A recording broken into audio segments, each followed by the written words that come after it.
Today we will be taking a look at the PowerTools estimating system, the PowerTools estimating program's companion product of our bid solicitation and JCPM programs. Let's begin with the setup options at the bottom of the main menu. The equipment rates form allows you to enter a list of your equipment types and their rates. You can also specify their capacity if you wish. The labor rates form allows you to set up different types of labor you may have on the project and what their hourly rate would be.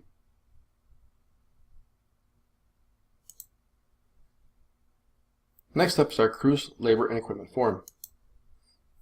Here I can design any type of crew I need. For instance, I may have a crew that is comprised of a backhoe, an operator, and 2 laborers on the ground, or maybe I just need a super and a couple laborers. Next is our material unit cost.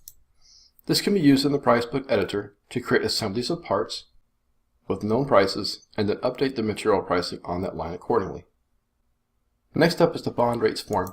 In this form we can set up the tiers for the bond calc. The calculation for the bond is a bond-on-bond calc and can be enabled or disabled per project.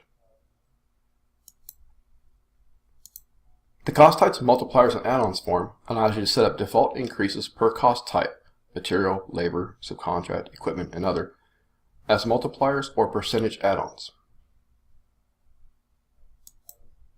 The price books form allows you to create and edit the price books. Price books can be as detailed or simplistic as necessary.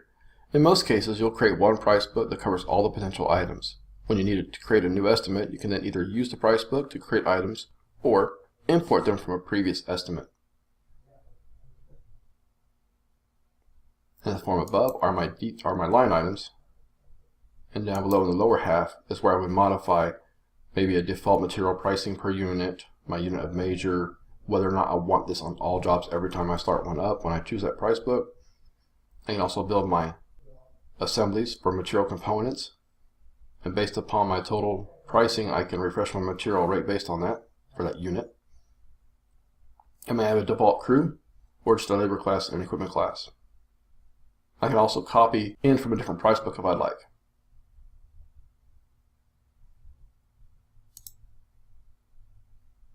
Going over to the light blue tiles on this side of the form, you'll see add an estimate, browse estimates, reports, and browse history.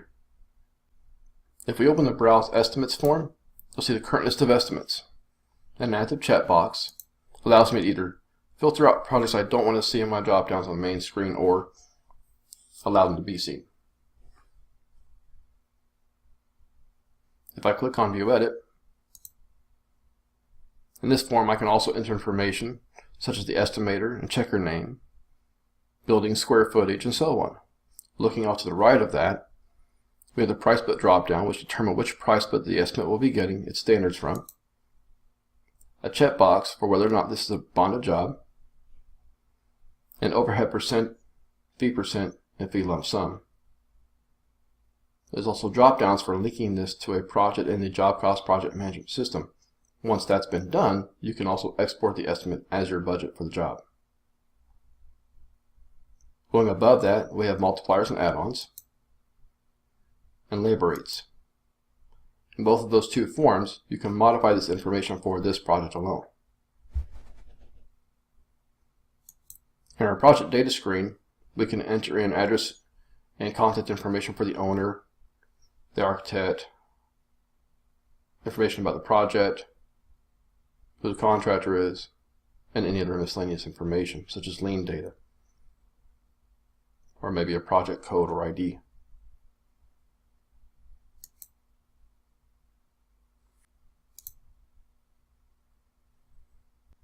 Looking at the top of the screen, you'll see attachments, estimate history, display deleted codes, and print.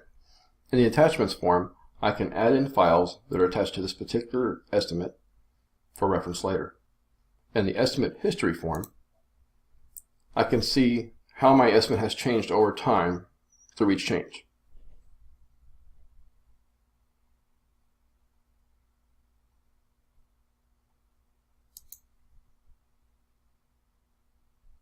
In my display deleted codes form, I'm able to see a list of the items that have been removed from the estimate. Handy if I deleted something by mistake and want to bring it back.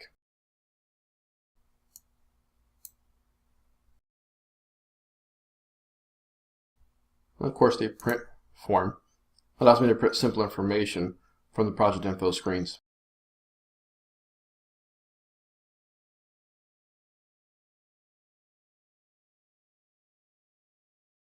From here, we'll go back to the main menu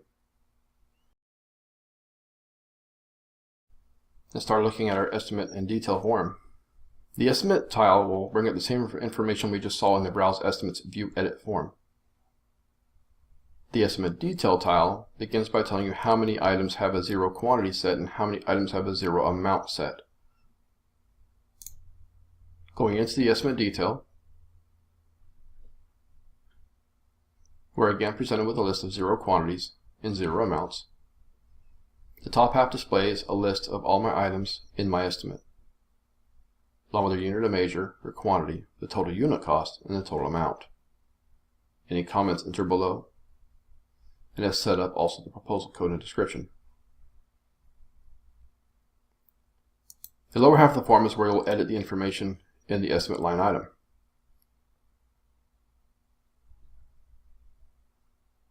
Items can be added to the estimate in one of three ways. I can either choose to go to a new line item and simply select from my default list of standards that are based on my selected price book for the project. I can add details from those standards in bulk.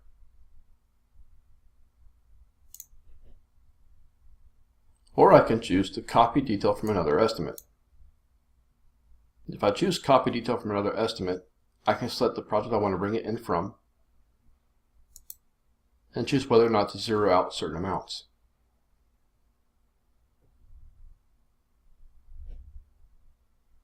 For instance, I may want to set my quantities to 0. I may also want to set up my unit cost to 0. In this form, I'm able to pick which types I want to set to 0. We'll go ahead and choose all. You may notice that the quantity for contingency and file cleanup are still, or final cleanup, are still set to 1. That's because they're a lump sum amount and will always be a quantity of 1. If you have standard pricing for each type in your price book, selecting Set Unit of Measure and Unit Cost to Standard will bring in those default pricings.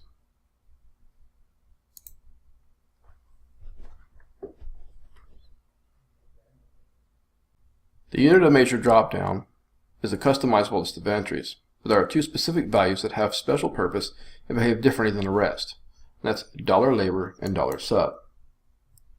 If you have in your system a dollar labor or dollar sub line item for unit of measure, the quantity will be the total dollar amount for all the labor items in your estimate. This allows me to add a specific entry for additional labor burden or possibly for a small tools budget item. There's also an update quantities for unit of measure, which allows you to change the quantity of any items with a specific unit of measure. For instance, you may have a bunch of items on there for the whole project that are related to site operations like temporary power and such as that. You could change all unit of measure type weeks to a new quantity that reflects the new length of time for the project. If you happen to see a line that doesn't look right and you believe you had a different value in it before, you can click the Detail History for Code button to show you a list of changes to that particular code. Another helpful process is the Estimate Totals button. Clicking it will give you a total amount for the proposal, including the multipliers, add-ons, fees, and bonding. This tells you where you are on your proposal at all times. It will also let you know if you have any zero amounts in your amount fields or your quantity fields. Once your estimate is complete and you're ready to present your proposal, you can use the Generate Proposal button to create a template from a Word doc.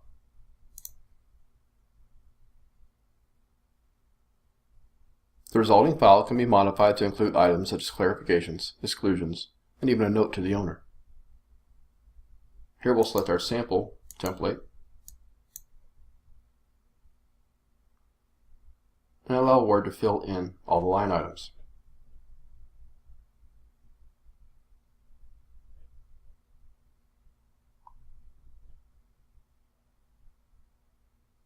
And there's our completed proposal, ready for any modifications such as clarifications, exclusions, and a special note.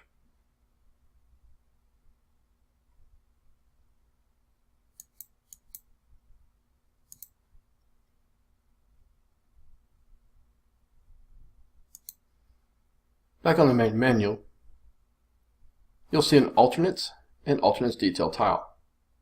In the Alternates form, I'm able to enter in a list of alternates that may be on this particular estimate. Once I have them entered, I can go in and set up detail on each of them, just like I did my main estimate.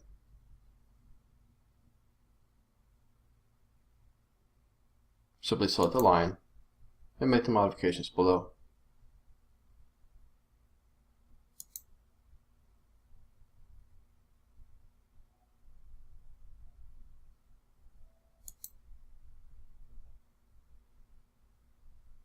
Continuing on with the second row of tiles here, we have RFIs and RFPs. These are a clean, simple process to quickly add an RFI, select who it's going to go to,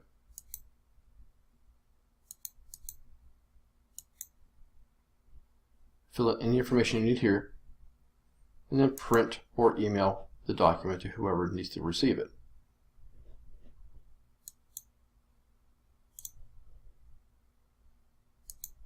The RFP process is very much the same way. Simply add, choose who receives it, create the standard, fill in the information, and then print or email. Allow them to fill back and return.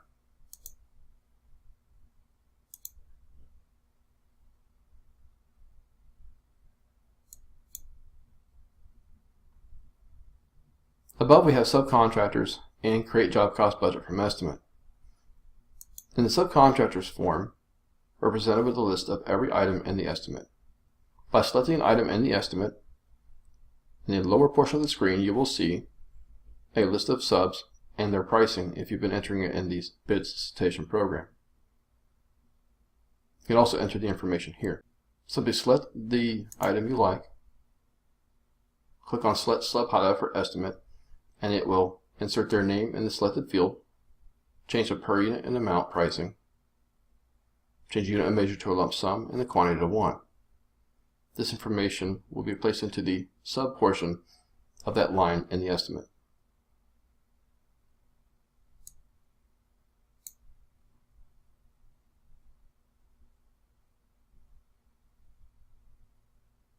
Finally, we have the Create Job Cost Budget from Estimate. If you've linked your estimate to a job in the JCPM system, you'll be able to actually transfer the estimate as your budget into the job in JCPM. The top half of the form is the budget as it sits in JCPM. Any line selected will show you what lines in the estimate make up that line. In order to export, simply choose Export Budget with the base only, or Export Budget with the alternates accepted. If you're sharing address books between the company address book in Estimating and Bid and the company address book in Accounting and JCPM, you can also export the list of subcontractors, saving you time and reducing errors. I hope you see how PowerTools estimating can save you time, reduce errors, and make for a generally more efficient estimating process. Should you have any other questions, feel free to contact us by phone or email. Our phone is 407-834-0700, or you can email us at info@thepowertools.com.